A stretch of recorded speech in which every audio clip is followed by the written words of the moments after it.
What's going on? It's your boy Sermon at Sermon's Domain on Twitter.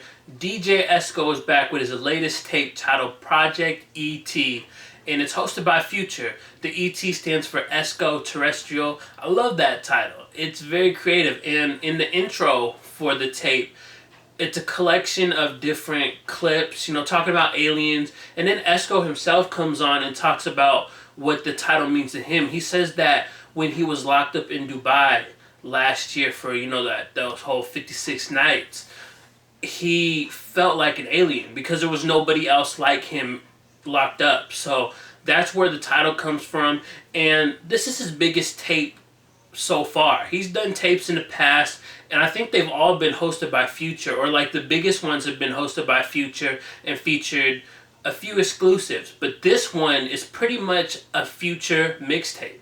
There's 12 new Future songs, and then there's a couple other records that really don't fit. Like, you have a record from Casey Veggies and Neff the Pharaoh. You got one from Stewie Rock. It's like, these records are cool. They're not bad records per se, but when you have a predominantly Future mixtape already, you might as well just keep it strictly Future at that point. And the thing about this tape that separates this Future music from, the other stuff this year and even last year is that it's feature heavy. It's like Future was doing all these collaborations and holding them back, and they just didn't fit into his idea of what he wanted for his own project. So now Esco has them. The cool thing is DJ Esco's production is scattered throughout the project. He's produced a lot of the material, sometimes co-producing with Metro Boomin, Southside, and a bunch of other producers. So I like that because it gives him more of a hand than just being like the host of the project or, mixing the project together. I always like that about DJs when they do more. And two of the records that he produced that really were exceptional in my opinion was Check on Me and Right Now. And Right Now might be the best turn up song on the project. I like the whole vibe of it, and Future's just going off, talking about he's trying to fuck the ratchet bitch right now. I like it. It works for me.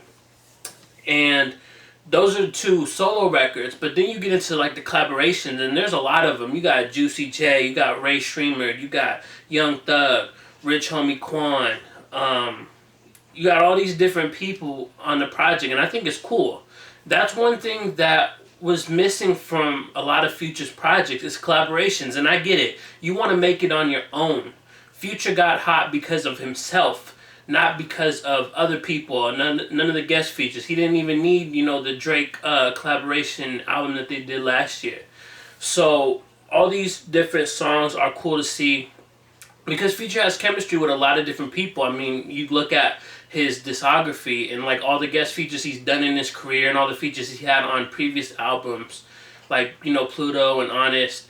And then you see this, you got a record like Party Pack, which I think it benefits Ray Streamer a little bit more than it does Future because it shows off Sway Lee's personality. And Slim Jimmy, his verse is not bad, but it also, like, when you compare it to Sway Lee, it's like they're not on the same level. Like, I enjoy Sway Lee's verse because he puts more personality into it. He wasn't just sticking to like one flow the entire time. It felt like there was more to his verse. He kind of goes, like partway through the verse, he goes into like this soft little rap part and then goes back to the regular turn up, and then Future comes in with the hook. Another record on there that I liked was 100 Racks. It's Future, Drake, and 2 Chainz. And now, I gotta say this, as much as I enjoyed the record, I think Drake's part was a little not necessary. I don't think Drake's part is up to par. And I've been saying this about Drake features lately because I don't think he's really trying. He's talking about, he uses the line, he says, Texas like Austin. Like Texas, Texas. And Lil Wayne did that years ago. I think it would have been more appreciated if Lil Wayne hadn't done it, but Lil Wayne did that years ago on a record called Terrorist. I think it had Meek Mill on it. So I wasn't too impressed with that. And then while Drake kind of coast, you got 2 Chainz continuing to show out. His verse was just hella dope. He talks about putting codeine on his salad. Again, that's part of like 2 Chainz's allure, is that he says funny things like that. You just gotta laugh, like pouring codeine on a salad. And then there's a part in the verse, I'm gonna read it, the lines, and his delivery on it is just incredible. I can't do it justice because I don't rap. But he says, all my bitches buyers, they buy extra clothes. I mean, they bisexual. I mean, Versace section though. I mean, roll up the Texaco. I mean, this is the crazy flow. And like when you hear the record, you know, like he's really going like nonstop. And I just like the flow and the delivery of that. And another record that I gotta highlight for bad reasons is Champagne Showers. It's Future and Rich Homie Quan. I just think Rich Homie Quan doesn't sound good anymore. He's sounded bad for a while, ever since the tour part 1. A lot of the stuff that he's done lacks the passion that he had on like the tour part 1, or you know some of his earlier going in mixtapes. He just sounds like he's not as enthused to be around anymore. And it shows on Champagne Showers. And by contrast, you got Young Thug, who continues to raise the bar and have fun, and you know has only gotten better since the tour part 1. And he's on a record called Who. And I think it was surprising because you saw last fall, last winter, that Future and Young Thug kind of had their issues. So it's cool to see them collaborating and getting past that. The same with Rich Homie Quan. At one point when Rich Homie Quan came out, people were saying he was a Future clone, and he dropped a record saying that he's not like Future and stuff. So, you know, there was kind of some issues there, but they moved past that as well. Another solo Future cut that I liked on the project was Benjamin's Burn. He talks about his grind and how he came from nothing. And there's a few lines I want to highlight. He says, I'm from the lower income, now I'm ballin'. Trying to make 10 songs a day before I'm drowsy. Don't want to get in no slump and get lousy. That's pretty much Future's, whole mindset. The skits themselves, they felt unneeded. After the first listen of the mixtape, I skipped every skit except for the intro. I like the intro, like I said earlier, but the skits themselves, they just didn't add anything. It was like some dude trying to get Esco's attention and calling him up and bugging him for stuff. It was like, what is this? I get the purpose of it. It's like people are now coming out because they see DJ Esco is booming, and his name has more recognition, so all these people are trying to come out and bother him and call him up and stuff. I get that, but I just don't think the skits were executed enough to where I want to play them again.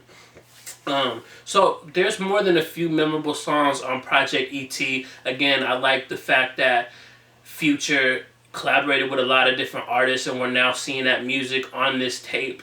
I think going forward though, I want to see DJ Esco kind of branch out. I know he's most known for the Future stuff, and he's going to continue to be Future's DJ and work close with him. But at the same time, he's producing. I want to see him work with other artists. I want to see him go maybe like a Static Selector route, where he drops an album and he produce all of it or produce most of it, and works with other artists and gets them on the production. Because I think Esco could be a lot bigger than where he's at right now. And we'll see if he, makes that happen. But Project ET, solid body of work. It's some of my favorite Future music of 2016. I'm slowly kind of getting past that Future fatigue. If you watched my reviews earlier of Purple Rain and Evol, I was kind of saying how none of the material is memorable, and I still stand by that. But this type of music, it really kind of made me a little bit excited. I know Future's working on Beast Mode 16 coming out July is what the rumor is saying. So he's got more music on the way. I just hope I don't get back into that fatigue of feeling like there's too much Future music. And at the same time, one more point before we head out is like 12 songs from Future is a lot, because his creativity sometimes stretches, but sometimes it stretches too far. And I think that's the problem. The only problem I have with Project ET is like the records that I did highlight, those are really good records. Right Now, Check on Me, 100 Racks. But then there's some really bad records like, Champagne Showers and My Blower. Even though Juicy J, wasn't a bad feature, it just doesn't stand out.